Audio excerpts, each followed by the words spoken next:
गरीब बहू auto rickshaw ढाबे वाली। अरे सुनती हो टीना और लीना, आज कढ़ी चावल राजमा और खीर का रायता बनाना मसाला डाल के। ठीक है चोटी वाला सेठ।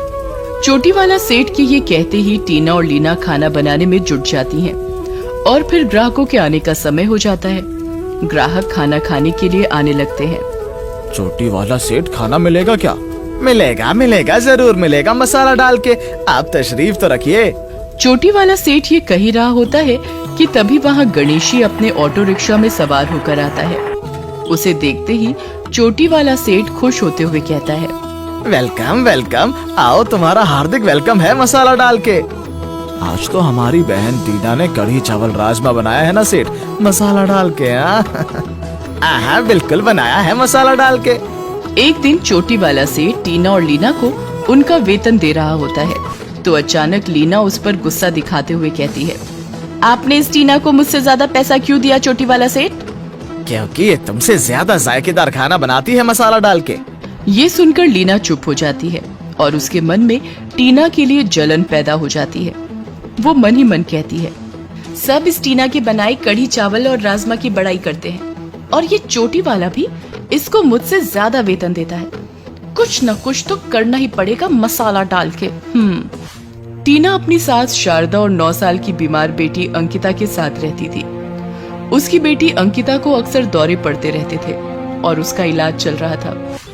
एक दिन टीना चोटी वाला सेठ के ढाबे पर खाना बनाने में लगी हुई थी कि तभी उसकी सास शारदा भागते भागते वहां आती है। शारदा टीना से कहती है, अरे बहू, अंकिता को दौरा पड़ा है, उसे डॉक्टर के पास ले जाना है, जल्दी से कुछ पैसे दे दो।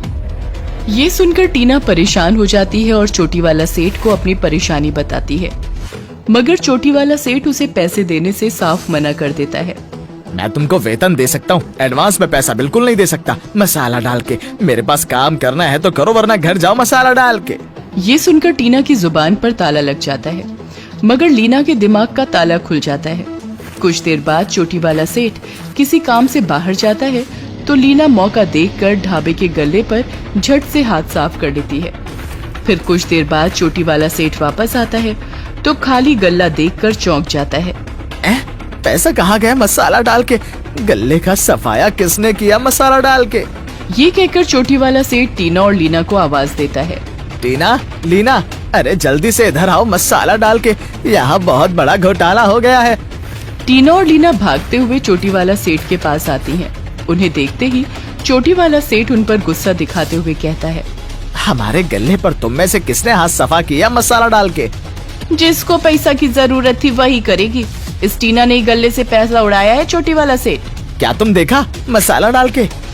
और नहीं तो क्या, अपनी आंखों से देखा था मैंने। ये सुनकर चोटी वाला सेठ टीना पर आग बबूला हो जाता है।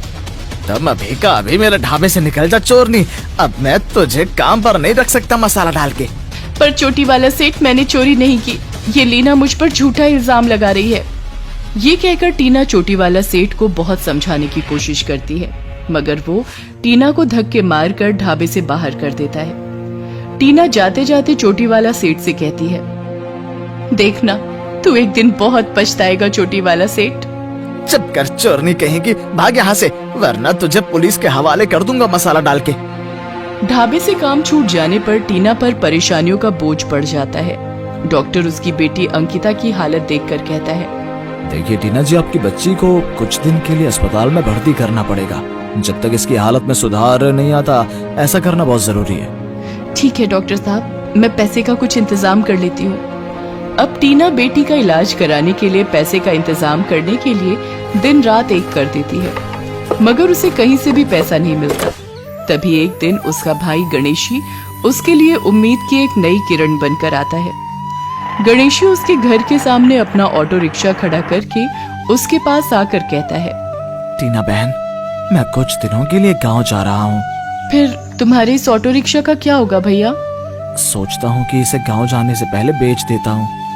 ये सुनकर टीना गणेशी से कहती है, भैया क्या तुम इस ऑटो रिक्शा को मुझे नहीं दे सकते?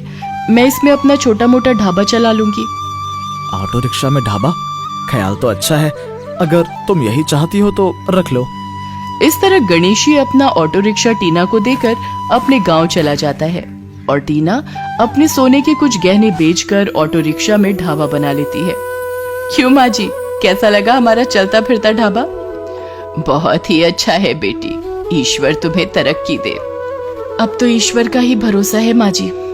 ये कहकर टीना अपना ऑटो रिक्शा ढाबा लेकर घर से निकल लेती है और फिर चोटी वाला सेठ के ढाबे से कुछ दूर आकर सड़क किनारे रुक जाती है।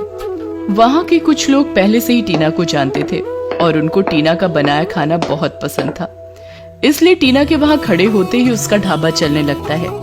मैं भी कहूँ कि अब चोटी वाला सेठ का कड़ी चावल राजमा में जायका क्यों नहीं आ रहा था? मुझे क्या पता था अब उसके पास टीना काम नहीं करती। टीना बहन, सच में ही तुम्हारे हाथ का कढ़ी चावल राजमा खाकर उंगलियां चाटने को मन करता है। अब तो टीना का अपना ऑटो रिक्शा ढाबा खुल गया है बहन। अब तो तुम सब रोज ही हमारे हाथ का बना कढ़ी चावल राजमा खा सकते हो। कुछ ही दिनों में टीना का ऑटो रिक्शा ढाबा चलने लगता है और लोग चोटी वाला सेठ का कढ़ी चावल राजमा खाना ही बंद कर देते हैं। टीना जैसे ही अपना ऑटो रिक्शा ढाबा लेकर आती, उसके आते ही ग्राहकों की भीड़ जमा हो जाती, जबकि चोटी वाला सेठ घंटों आंखें फाड़ फाड़ कर सड़क की तरफ देखता रहता। तब जाकर कोई भूला भटका ग्राहक उसे फंसता। इसलिए चोटी वाला सेठ अब टीना को काम से निकालकर पछतावा करने लगता है। मैंने टीना को काम से निकालने से पहले सोचना चाहिए था मसाला डाल के। उससे ज्यादा लजीज खाना तो शायद ही कोई दूसरा बनाने वाला मिले।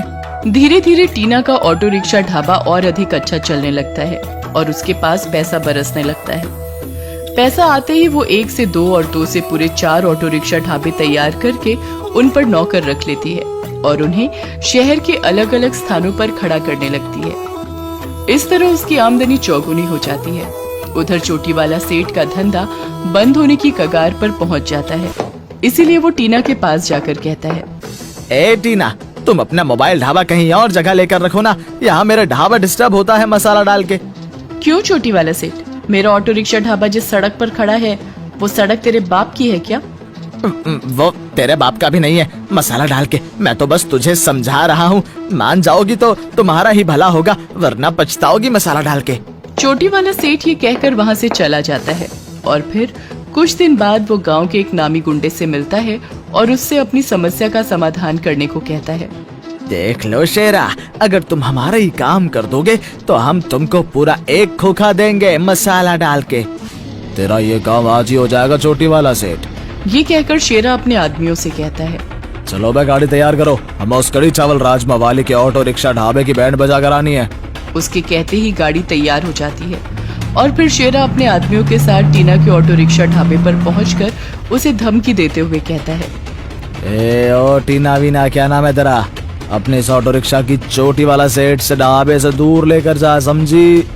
ये तो यही लगेगा, आपके कहने से मैं इसे कहीं और क्यों लगाऊं? टीना की इस बात पर शेरा बदमाश को उस पर बहुत गुस्सा आता है और वो अपने आदमियों से कहता है, चलो बे, अब और इंतजार मत करो, इसके ऑटो रिक्शा ढाबे को मिट्टी में मिला दो और ये आगे आए तो इसको भी फोड़ डालो। शेरा के ये कहते ही उसके गुंडे टीना के ऑटो रिक्शा ढाबे पर टूट पड़ते हैं और टीना बीच में आती है तो उसकी भी पिटाई कर देते हैं। वे कुछ पल में सब बर्बाद करके वहाँ से चले जाते हैं। सत्यानाश हो इन बदमाशों का, मेरा सारा ढाबा तोड़ डाला। चोटी वाला सेठ, ये सब तूने कराए है, अब मैं तुझे नहीं छोड़ूंगी। किस्मत से उसी दिन शेरा पुलिस के हत्थे चढ़ जाता है और सलाखों के पीछे पहुंच जाता है। ये पता चलते ही टीना बहुत खुश होती है और फिर पुलिस थाने जाकर चोटी वाला सेठ की शिकायत करती है। पुलिस ईमानदारी से कार्रवाई करते हुए उसे भी गिरफ्तार कर लेती है। इस तरह चोटी वाला सेठ का ढाबा तो हमेशा के लिए बंद हो जाता है, मगर टीना के ऑटो रिक्शा ढाबे कुछ ही दिनों में शहर के हर कोने में नजर आने लगते हैं।